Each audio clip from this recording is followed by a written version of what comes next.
Assalamualaikum and good morning to all of you. Hope so that you are doing good by the grace of Almighty Allah. Myself, Mr. Virya Gohar, your science teacher. Hope so, student, that you are doing all your work on time. Okay, before moving towards our today's lecture, keep your copies and books and stationery with yourself. Okay, without wasting our time, now start our today's lecture. Firstly, I want to discuss the answer of the previous topic which I have given to you to be solved. Open your books, open page number 9. There are few questions which I have test yourselves question which I have given to you to solve. Okay, question number 1 is, what is radiated energy? Give 2 example of radiated energy. Okay, here is the answer. Radiated energy is energy carried as moving electromagnetic waves. Okay, here is the question also. Give 2 example of radiated energy.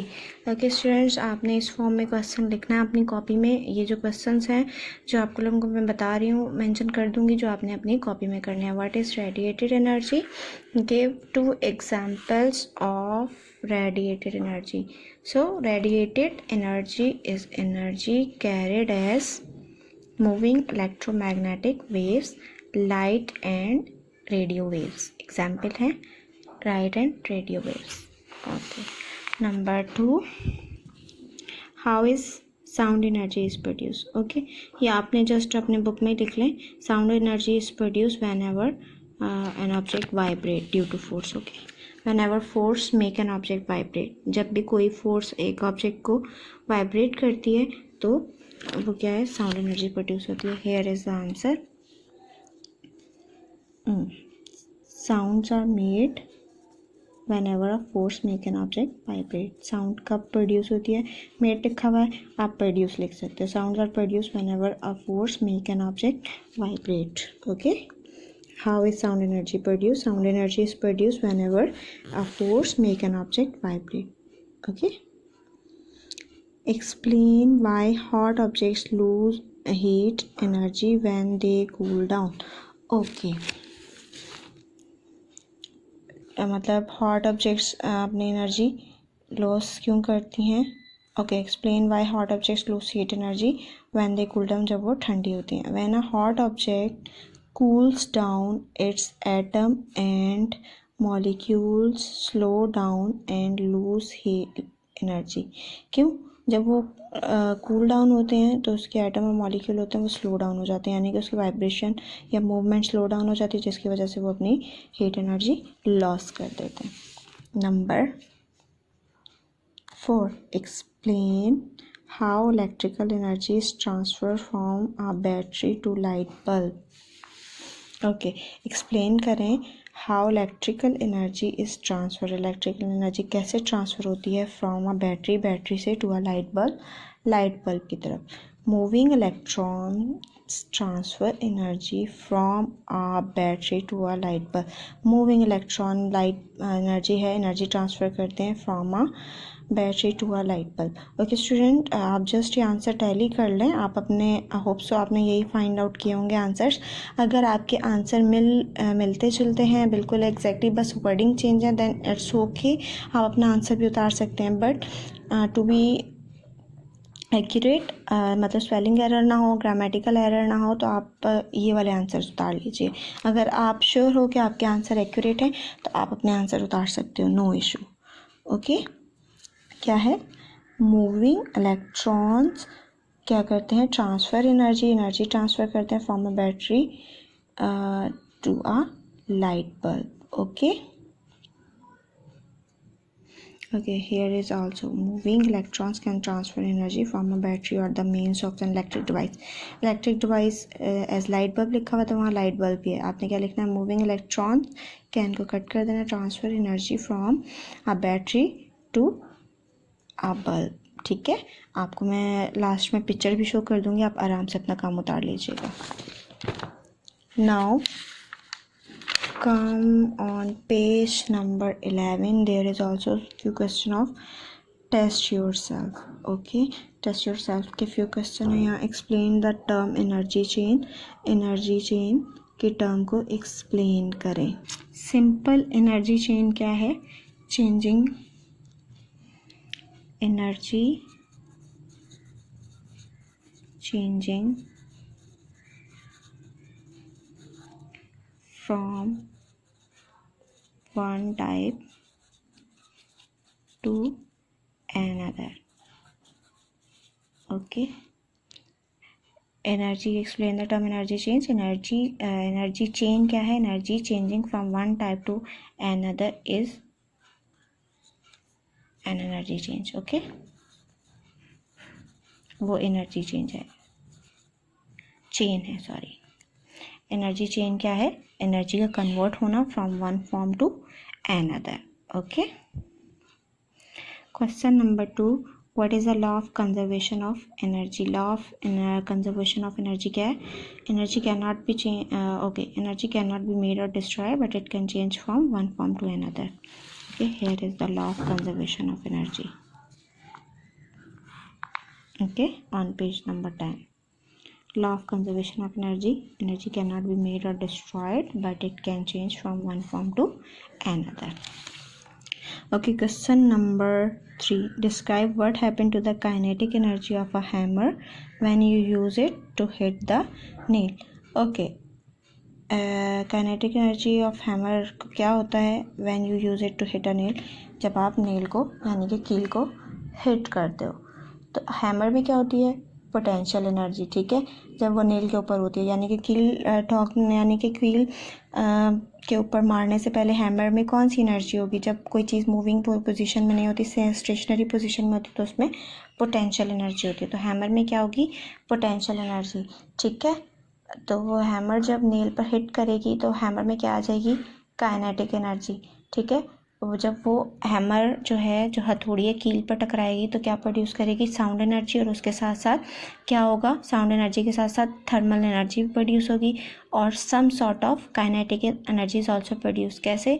वो ऐसे कि आपका जो nail है वो दीवार के अंदर, अगर आप कील लगा रहे हो तो वो दीवार के अंदर मूव करेगा, तो कील की मूवमेंट क्या हुई? हैमर की वजह से हुई, तो वो some sort of kinetic energy. ठीक है, हैमर में क्या हुआ? Potential energy. हैमर ने जब नेल पर हिट किया, कील पर हिट किया, तो उसमें क्या आ गई? Kinetic energy. And sound and thermal energy भी प्रोड्यूस हुई. ठीक है, हैमर मूवमेंट में आई तो पोटेंशियल एनर्जी किस में चेंज हो गई? काइनेटिक एनर्जी में चेंज हो गई. ठीक है, मैं आपको इसको रिटर्न में लिख कर दिखाती हूँ. Here you go. The hammer has potential energy by way of its position above the nail. यानी कि जब हैमर नेल के ऊपर होगी तो उसके अंदर स्टेशनरी पोजीशन में होगी तो उसके अंदर क्या होगी? Potential energy. Once it moves down toward the nail, जब वो हैमर हिट होगी, मूव करेगी, मतलब मूव करेंगे ना आप नेल पर कील पर मारने के लिए, तो जब वो मूवमेंट में आएगी तो उसके अंदर the hammer has kinetic energy. Potential energy किस चेंज फॉर्म में चली जाएगी? पोटेंशियल एनर्जी से काइनेटिक एनर्जी की फॉर्म में चली जाएगी. When the hammer hits the nail, जब हैमर हथौड़ी नेल के ऊपर पड़ेगी यानी कि कील पर पड़ेगी, sound and thermal energy is produce. Sound and thermal energy produce होगी प्लस सम काइनेटिक एनर्जी. उसके साथ साथ कुछ काइनेटिक एनर्जी प्रोड्यूस होगी. किस लिए? In the movement of the nail, क्योंकि आपका जो कील है, जो नेल है, वो मूव करेगा. क्या होगा? नेल की मूवमेंट होगी डाउनवर्ड. यानी कि अगर आप उसे दीवार में या जहाँ पे भी लगा रहे हैं तो उसके अंदर चला जाएगा कील. तो किसकी वजह से जाएगा? काइनेटिक एनर्जी की वजह से. Okay, this was the question. Now come to the next question. Here identify the energy conversion that take place when a ball is kicked against the wall. Okay, student, this is the answer. the question was identify the energy conversion energy की changing identify करें that take place जो आती है when a ball is kicked against a wall, जब ball को kick किया जाता है दीवार के साथ. फुट आपका काइनेटिक एनर्जी लगाएगा. ठीक है, जब आप मूव करेंगे अपने पाँव को तभी तो बॉल को हिट करेगा. जब बॉल को हिट करोगे तो साउंड प्रोड्यूस होगी, साउंड एनर्जी प्रोड्यूस होगी. फुट अगेंस्ट बॉल, यानी कि जब फुट को, पाँव को बॉल से मारा जाएगा तो साउंड प्रोड्यूस होगी, यानी कि साउंड एनर्जी प्रोड्यूस हुई. साउंड एनर्जी प्रोड्यूस हुई, बॉल क्या होगी? मूव करेगी, यानी कि काइनेटिक एनर्जी. बॉल मूव करके कहाँ जाएगी? बॉल वॉल के अगेंस्ट टकराएगी, ball against wall, sound produce होगी अगेन और हीट एनर्जी प्रोड्यूस होगी. Okay, this is the energy conversation. यानी कि काइनेटिक एनर्जी से साउंड एनर्जी, साउंड एनर्जी से अगेन काइनेटिक एनर्जी में, काइनेटिक एनर्जी से again sound and heat energy में चेंज हो रही है. ठीक है, this is energy conversation. Now students open your book. Let's discuss exercise. Okay, number 1 is what is the best definition of work? Work की best definition क्या है? It is exercise on page number 12. Okay, page number 12 पर आपकी exercise है.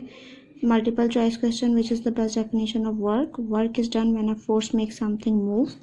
Work is done when a force makes something stand still. Work is done when no force is used to make an object stand still. Work is done when no force is used to move an object. Then best definition क्या है? Work is done when a force makes something move. Okay, A option. What is the unit of energy? Decibel, hertz, joules, ohm, joules. An iPad convert electrical energy into iPad convert करता है electrical energy को light energy, thermal energy, kinetic energy. देखिए iPad में आप क्या करते हैं? Sound energy तो लाजमी होगी आईपैड में. ठीक है, light energy, sound energy and kinetic energy. Okay, sound energy, light energy, thermal energy. क्या आईपैड मूव करता है? नो, काइनेटिक एनर्जी तो हो ही नहीं सकती उसमें. Okay, sound energy, light energy, thermal energy. D option है sound energy, thermal energy, kinetic. Kinetic again नहीं है तो आपकी साउंड एनर्जी भी होगी, लाइट एनर्जी भी होगी और आपका आईपैड जब आप यूज़ करते हो तो वो हीटअप भी होता है. तो it's C option. What is gravitational force strength on earth? 10 Newton. Okay, 10 Newton. आपने पढ़ा है, क्वेश्चन भी था, आपको मैंने करवाया. Number 5, the kinetic energy of an object depend on. kinetic energy किस पर डिपेंड करती है? mass only, speed only, mass and speed, none of above. mass and speed both पर डिपेंड करती है. ठीक है, now come to the true false. Okay students, true false आपको अपनी कॉपी में करने हैं और ये सिर्फ ट्रू फॉल्स नहीं है, इसका क्वेश्चन आप चेंज कर लेंगे. ठीक है, मैं आपको बताती हूँ क्या क्वेश्चन लिखेंगे. State whether the statement is true और false, also correct the false statement. मैं आपको जब शो करूँगी वर्ड तो आप लोग चेक कर लीजिएगा कि कैसे करना है. ठीक है, आपने ये पूरा स्टेटमेंट अपना पहले कॉपी में उतारना है.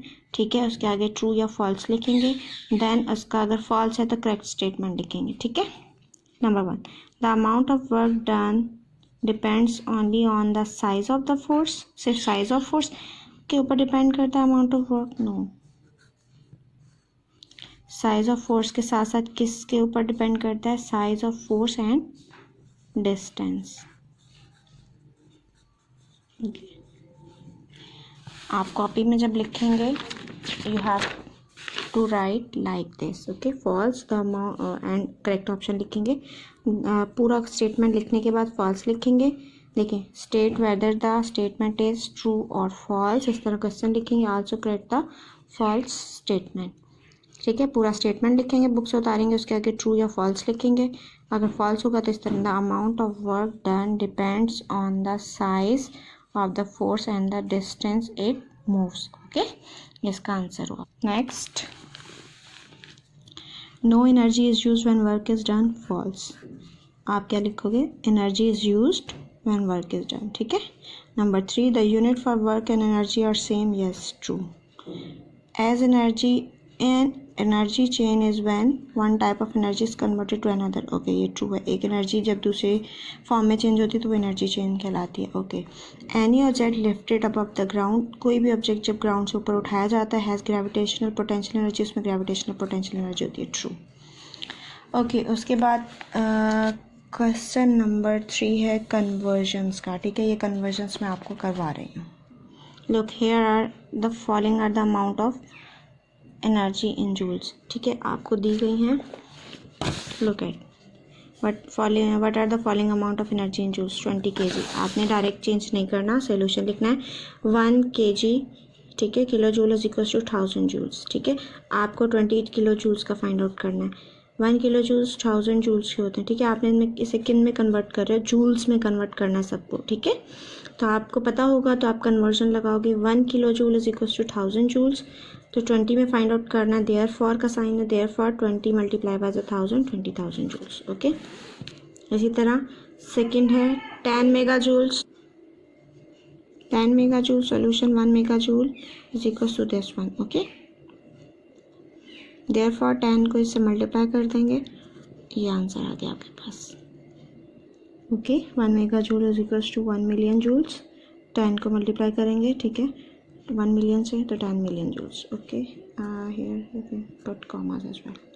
2.5 मेगा जूल्स, 1 मेगा जूल कितना है, 1 मिलियन जूल्स की 2.5 को मल्टीप्लाई कर देंगे 1 मिलियन से तो 25।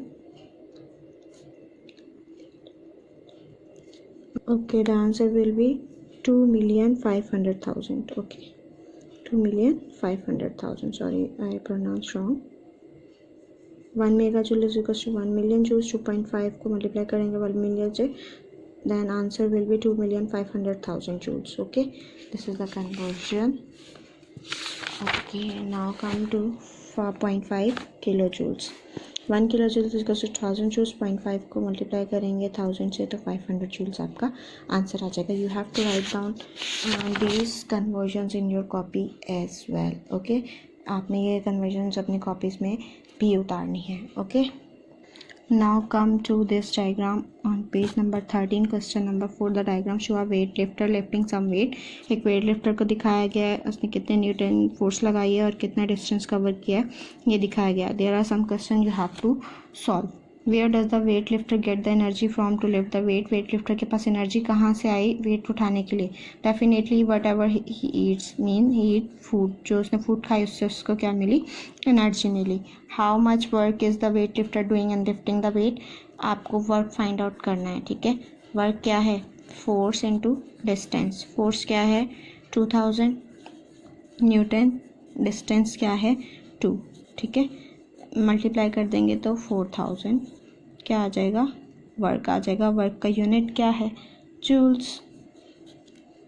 Okay, number 3, what type of energy do the weight lifter have in position show in the diagram. इस पोजीशन में वेट लिफ्टर के पास कौन सी एनर्जी होगी, gravitational potential energy, GRAVITATIONAL,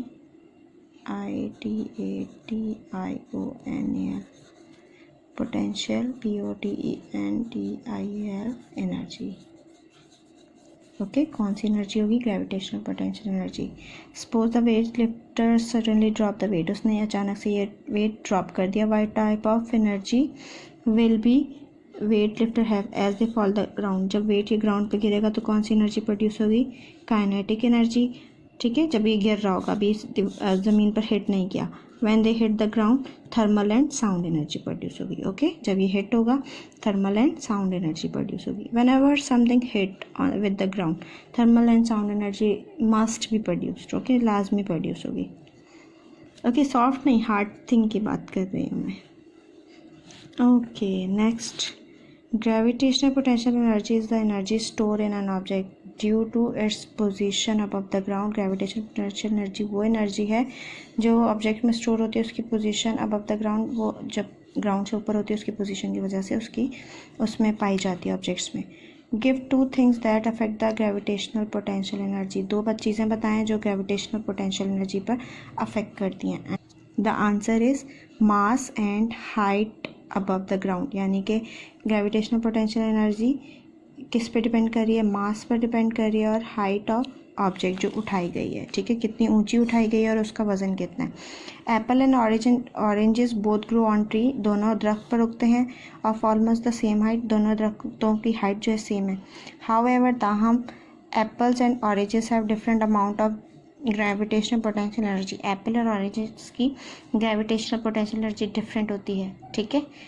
question पूछा है which has more gravitational potential energy, किसकी ज़्यादा ग्रेविटेशनल पोटेंशियल एनर्जी होगी, एन एप्पल और ऑरेंज, एप्पल की होगी। एक्सप्लेन योर आंसर, क्यों, क्योंकि एप्पल का मास ज़्यादा होता है, ठीक है, एज़ कम्पेयर टू ऑरेंज, इसलिए एप्पल की ग्रेविटेशनल पोटेंशियल एनर्जी ज़्यादा होगी। Explain why an apple drop from a high building has lot more gravitational potential energy than apple falling from a tree। और एक्सप्लेन करें, एक एप्पल है जिसको ऊंची बिल्डिंग से गिराया गया है उसकी ग्रेविटेशनल पोटेंशियल एनर्जी ज़्यादा है एज़ कम्पेयर टू उस एप्पल के जिसको सिर्फ जो ट्री से गिरा है, ठीक है। तो क्यों, आपको अभी पहले क्वेश्चन में बताया किस पे अफेक्ट करिए, मास और हाइट पर, ठीक है। तो यहाँ पर हाइट का डिफरेंस है, यानी कि एप्पल, उस एप्पल की ग्रेविटेशनल पोटेंशियल एनर्जी ज़्यादा हो गई जिसे हाई बिल्डिंग से गिराया गया। क्यों? क्योंकि हाइट की वजह से, ग्रेटर हाइट की वजह से, ठीक है। होप सो आपको सारा अंडरस्टैंडिंग हो रही होगी, ठीक है। आप लोगों ने question true false and question number 2, question number 3 and question number 4 आपने अपनी कॉपी में करना है, ठीक है। ये डायग्राम आप फोटोस्टेट बना सकते हैं तो वेल एंड गुड, नहीं तो आप इसे फोटोस्टेट करवा के अपनी कॉपी में पेस्ट कर लीजिएगा। Okay, now turn the page, you have to done it by yourself. ये 2 क्वेश्चन है, क्वेश्चन नंबर 6 एंड 7 आपने खुद करने हैं, ठीक है। I am giving you this as a homework task, it is your homework. Now open your copies, I am going to start filling the blanks. मैं आपको फिलिंग द ब्लैंक्स करवा रही हूँ। फिलिंग द ब्लैंक्स आपकी book में नहीं है, सो मैं खुद से करवा रही हूँ। आज की डेट डाल लीजिएगा, ये जितना भी मैंने काम करवाया है वो आज की डेट पर मेंशन कीजिएगा। Nuclear energy is the energy contained, CONTAINED, in nucleus of an atom, dash in the nucleus of an atom, dash of an atom in the nucleus of an atom. Number 2, the sun is natural fusion reactor. Okay. Number 3, weight is measured in dash newtons. Number 4, radiated energy is energy carried as moving electromagnetic waves, dash waves, electromagnetic waves. Okay. Number 5, energy changes or converts from one type to another, this is called an dash energy chain. Okay, these are 5 filling the blanks which you have to done in your copy. Okay student, here we have completed our first chapter. हमारा first chapter यहाँ complete हो जाता है। Okay, इंशाल्लाह we will start our next chapter from our next lecture, but मैंने जो 2 homework दिया है पहले हम वो डिस्कस करेंगे नेक्स्ट लेक्चर में, then I will we will start our next chapter. Okay, आज के लिए बस मैंने इतना ही वर्क दिया है, so be careful about the work. Okay, hope so आप अपना काम साथ साथ कंप्लीट कर लेंगे। ओके स्टूडेंट, मैं आपके वर्क की पिक्चर्स ऐड कर देती हूँ, आप उसमें से देख लीजिएगा। Okay student, this is all about today's topic. I hope so that you will find this easy and interesting, and you also understand all the things which I have taught you. Okay, मैंने जितना कुछ करवाया है, I hope so आप लोगों को सब कुछ समझ में आ रहा है। Still you have query, again I am telling you कि आप मुझसे पूछ सकते हैं, रॉन्ग काम मत कीजिएगा, ठीक है। और मेरे पास कॉपीज़ बिल्कुल नीट एंड क्लीन आनी चाहिए। Okay, we will meet in next lecture. Till then अल्लाह हाफिज़, फ़ी अमान अल्लाह।